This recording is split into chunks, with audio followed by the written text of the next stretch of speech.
Hello नमस्कार, स्वागत है आपका इंडिया एक्सप्रेसिव जोन में। मैं निकेत दीक्षित आप सब के समक्ष हाजिर हो गया हूँ एक वीडियो लेकर, जिसमें मैं आपको बताऊंगा कि राष्ट्रीय खेल दिवस कब और क्यों मनाया जाता है और इसकी शुरुआत कब से हुई। साथ ही साथ मैं आपको बताऊंगा अंतर्राष्ट्रीय खेल दिवस कब मनाया जाता है और इसकी शुरुआत कब हुई, और भी बहुत सी चीज़ें ऐसी बताऊंगा जो कि आपके लिए बहुत इंपॉर्टेंट होने वाली हैं। तो इस वीडियो को बिल्कुल स्किप मत कीजिएगा, पूरा देखिएगा। और अगर आपको वीडियो अच्छा लगे तो लाइक कीजिएगा, शेयर कीजिएगा और चैनल को सब्सक्राइब कर लीजिएगा अगर आप नए हैं इस चैनल पर। तो चलिए शुरू करते हैं आज का वीडियो। तो जी हाँ, जैसा कि मैंने आपको बताया, राष्ट्रीय खेल दिवस जो कि आज ही है और प्रत्येक 29 अगस्त को ये मनाया जाता है। तो 29 अगस्त 2012 को भारत सरकार ने खेल दिवस मनाने की शुरुआत की और इसे शुरू किया गया मेजर ध्यानचंद जी के सम्मान में। मेजर ध्यानचंद जी अपने आप में एक बहुत बड़ी शख्सियत थे। उनका जन्म 29 अगस्त सन 1905 ईस्वी को इलाहाबाद वर्तमान प्रयागराज में हुआ था। उन्होंने साधारण शिक्षा प्राप्त करने के पश्चात 16 वर्ष की आयु में आर्मी ज्वाइन कर ली, इंडियन आर्मी, और उसके बाद वो कभी पीछे नहीं पलटे। उन्होंने हॉकी की जो प्रैक्टिस है वो अपनी ड्यूटी खत्म होने के बाद रात में चांद की रोशनी में की, जिस कारण से उनको ध्यानचंद भी कहा जाने लगा।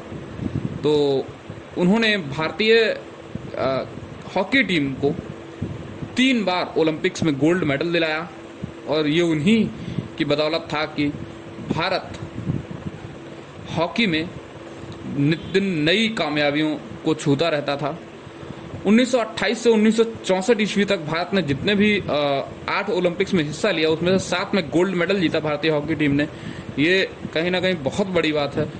और ध्यानचंद जी की शख्सियत का अंदाजा इस बात से भी हम लगा सकते हैं कि 1936 बर्लिन ओलंपिक में गोल्ड जीतने के बाद हिटलर ने स्वयं कहा था कि भाई साहब, आप भारत में कहाँ हैं, आप यहाँ आइए, यहाँ पर हम आपको बहुत बड़े पद पर रखेंगे और अपनी हॉकी टीम में हिस्सा देंगे, ये वो।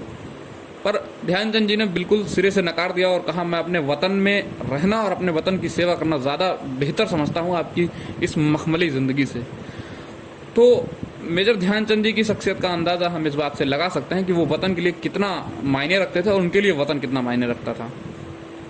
उनके सम्मान में 1979 ईस्वी में जब उनकी मृत्यु हुई तो भारतीय राष्ट्रीय स्टेडियम जो दिल्ली में है उसका नाम बदलकर मेजर ध्यानचंद स्टेडियम रखा गया।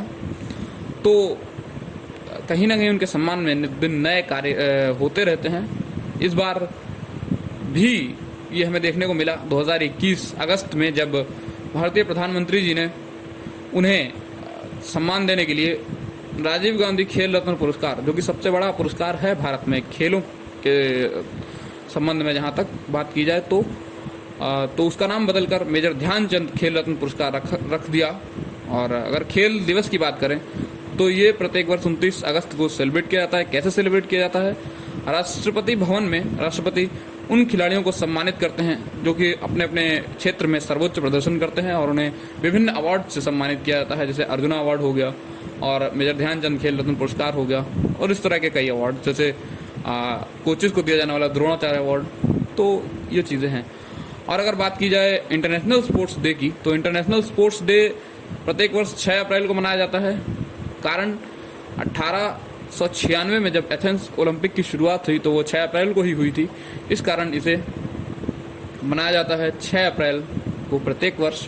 और अगर आप बात की जाए प्राचीन ओलंपिक की, क्योंकि आधुनिक ओलंपिक से जिनकी शुरुआत 1896 में 6 अप्रैल को हुई थी, और अगर बात की जाए प्राचीन ओलंपिक की तो वो 776 ईसा पूर्व में शुरू किए गए थे और ये यूनान के ही एक शहर ओलंपिया में शुरू किए गए थे और 394 ईस्वी तक खेले गए। पर रोमन राजा के प्रभाव से इन्हें बंद कर दिया गया और फिर दोबारा से इन्हें शुरू किया गया 1896 ईस्वी में यूनान के ही एथेंस शहर से। तो ओलंपिक का इतिहास अपने आप में बहुत विस्तृत है। और अगर बात की जाए दोबारा से राष्ट्रीय खेल दिवस पर लौट कर आते हैं, क्योंकि आज ही है खेल दिवस। और अगर बात की जाए खेलों की, तो भारत अब कहीं ना कहीं नई नई ऊंचाइयों को छू रहा है। हालांकि कल भारत और इंग्लैंड के बीच खेले गए टेस्ट में भारत हार ज़रूर गया, पर ये हम कह सकते हैं कि क्रिकेट में भारत बहुत आगे निकल चुका है। हॉकी में इस बार ओलंपिक में भारत ने ब्रॉन्ज मेडल जीता। 41 साल बाद ये सूखा खत्म हुआ और उम्मीद करेंगे कि आगे भारत हॉकी में भी अच्छा प्रदर्शन करता रहे। 1980 में भारत ने मेडल जीता था, उसके बाद अब 2021 में जीता है। और अगर बात की जाए टेबल टेनिस की, तो पैरालंपिक में भारत के विमेंस प्लेयर भावनाबेन पटेल ने सिल्वर मेडल जीत लिया है। तो ये बड़ी गर्व की बात है और राष्ट्रीय खेल दिवस पर के मौके पर ये सिल्वर मेडल आया है, तो बहुत खुशी की बात है। और हम उम्मीद करेंगे कि भारतीय जो खिलाड़ी हैं वो नई ऊंचाइयों को छूते रहें। और इसी के साथ फिलहाल मैं विदा लेता हूं। अगर ये वीडियो आपको अच्छा लगा हो तो वीडियो को लाइक कर दीजिएगा, शेयर कर दीजिएगा। जानकारी उपयोगी लगी हो तो ज़रूर अपने दोस्तों को रिकमेंड कीजिएगा कि इस वीडियो को देखें और इस चैनल पर आएँ, ताकि इस चैनल के जितने भी यूज़फुल वीडियोज़ हैं उनका लाभ उन्हें भी मिले। और चैनल को सब्सक्राइब करें। धन्यवाद।